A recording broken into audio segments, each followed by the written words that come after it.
তোমরা আগের ভিডিওতে আমার দেখেছিলে আমরা গিয়েছিলাম কেতুগ্রাম। তো সেখানে আমরা হাঁটতে হাঁটতে যাচ্ছিলাম ওদের বাড়িতে, এটা ওদের রাস্তা যাওয়ার। তো আমরা টোটো করে ট্রেন থেকে নেমে গিয়েছিলাম। ওখানে যাওয়ার পর লুচি তরকারি দিয়ে দেয়, আমিও খেয়ে নিই, প্রচণ্ড খিদে পেয়ে গিয়েছিলো। আমার সাথে আর একটা বোন ছিল, ও আমাকে মিষ্টি দেখাচ্ছিল, আমি ওকে দেখাচ্ছিলাম। তারপর আমরা একটু ঘুরতে বেরোই কেতুগ্রাম বাজার। বাজারটা ভালো না কেতুগ্রাম, তোমাদের বাজার একদম ভালো নয়। না গো, ভালো।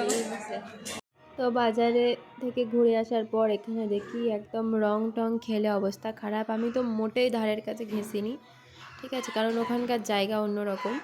এই কাকিমারা কি হয়েছে বুঝতে পারলাম না। তো যাই হোক, তারপরে সন্ধ্যাবেলায় চা খেয়ে নিলাম।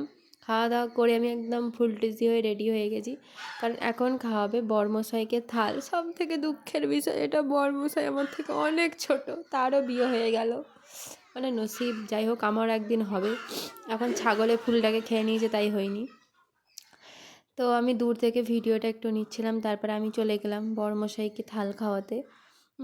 আমি বরমশাইকে কী খাইয়েছিলাম জানি না।